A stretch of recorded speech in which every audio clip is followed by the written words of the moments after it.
भगवान बुद्ध के 4 प्रेरक कहानियां जो आपको जीवन में सफल बना देंगी। प्रेरक कहानी 1, बुद्ध और चक्षुपाल।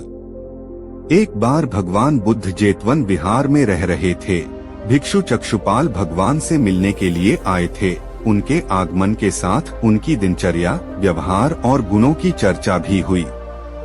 भिक्षु चक्षुपाल अंधे थे।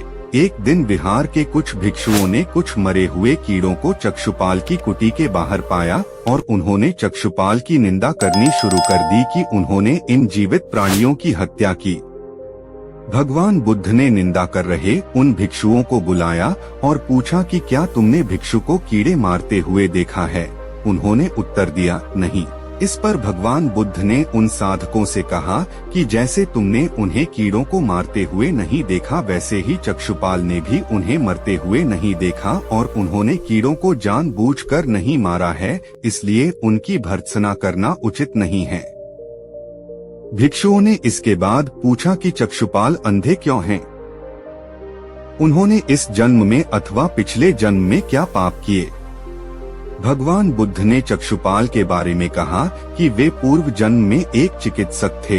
एक अंधी स्त्री ने उनसे वादा किया था कि यदि वे उसकी आंखें ठीक कर देंगे तो वह और उसका परिवार उनके दास बन जाएंगे। स्त्री की आंखें ठीक हो गईं, पर उसने दासी बनने के भय से यह मानने से इनकार कर दिया।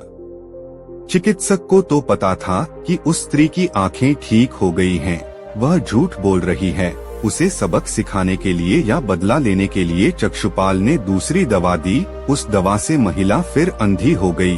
वह कितना ही रोई पीटी, लेकिन चक्षुपाल जरा भी नहीं पसीजा। इस पाप के फलस्वरूप अगले जन्म में चिकित्सक को अंधा बनना पड़ा। प्रेरक कहानी 2, परिश्रम और धैर्य। एक बार भगवान बुद्ध अपने अनुयायियों के साथ किसी गांव में उपदेश देने जा रहे थे। उस गांव से पूर्व ही मार्ग में उन लोगों को जगह जगह बहुत सारे गड्ढे खुदे हुए मिले। बुद्ध के एक शिष्य ने उन गड्ढों को देखकर जिज्ञासा प्रकट की, आखिर इस तरह गड्ढे का खुदे होने का तात्पर्य क्या है? बुद्ध बोले, पानी की तलाश में किसी व्यक्ति ने इतने गड्ढे खोदे हैं। यदि वह धैर्य पूर्वक एक ही स्थान पर गड्ढे खोदता तो उसे पानी अवश्य मिल जाता, पर वह थोड़ी देर गड्ढा खोदता और पानी न मिलने पर दूसरा गड्ढा खोदना शुरू कर देता। व्यक्ति को परिश्रम करने के साथ धैर्य भी रखना चाहिए। प्रेरक कहानी 3, अमृत की खेती।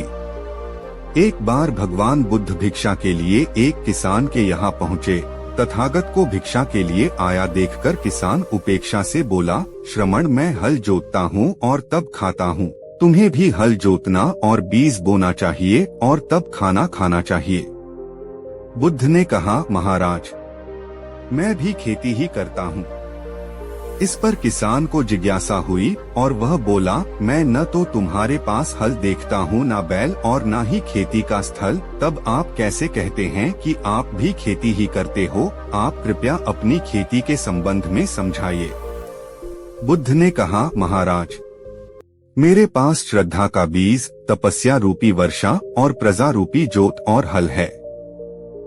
पाप भीरुता का दंड है, विचार रूपी रस्सी है, स्मृति और जागरूकता रूपी हल की फाल और पेनी है। मैं वचन और कर्म में संयत रहता हूँ। मैं अपनी इस खेती को बेकार घास से मुक्त रखता हूँ और आनंद की फसल काट लेने तक प्रयत्नशील रहने वाला हूँ। अप्रमाद मेरा बैल है जो बाधाएं देखकर भी पीछे मुंह नहीं मोड़ता है। वह मुझे सीधा शांति धाम तक ले जाता है। इस प्रकार मैं अमृत की खेती करता हूँ। प्रेरक कहानी 4, दान की महिमा। भगवान बुद्ध का जब पाटलिपुत्र में शुभागमन हुआ तो हर व्यक्ति अपनी अपनी सांपत्तिक स्थिति के अनुसार उन्हें उपहार देने की योजना बनाने लगा। राजा बिंबिसार ने भी कीमती हीरे, मोती और रत्न उन्हें पेश किए। बुद्धदेव ने सबको एक हाथ से सहर्ष स्वीकार किया। इसके बाद मंत्रियों, सेठों, साहूकारों ने अपने अपने उपहार उन्हें अर्पित किए और बुद्धदेव ने उन सबको एक हाथ से स्वीकार कर लिया। इतने में एक बुढ़िया लाठी टेकते वहां आई। बुद्धदेव को प्रणाम कर वह बोली, भगवन, जिस समय आपके आने का समाचार मुझे मिला उस समय मैं यह अनार खा रही थी। मेरे पास कोई दूसरी चीज न होने के कारण मैं इस अधखाए फल को ही ले आई हूँ। यदि आप मेरी इस तुच्छ भेंट स्वीकार करें तो मैं अहोभाग्य समझूंगी। भगवान बुद्ध ने दोनों हाथ सामने कर वह फल ग्रहण किया।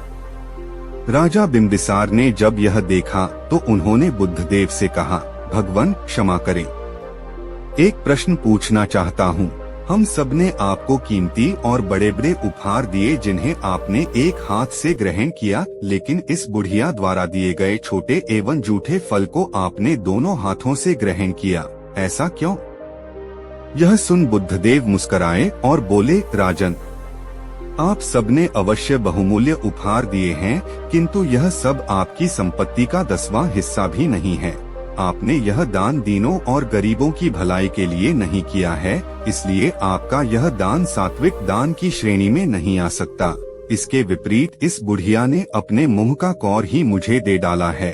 भले ही यह बुढ़िया निर्धन है, लेकिन इसे संपत्ति की कोई लालसा नहीं है। यही कारण है कि इसका दान मैंने खुले हृदय से दोनों हाथों से स्वीकार किया है।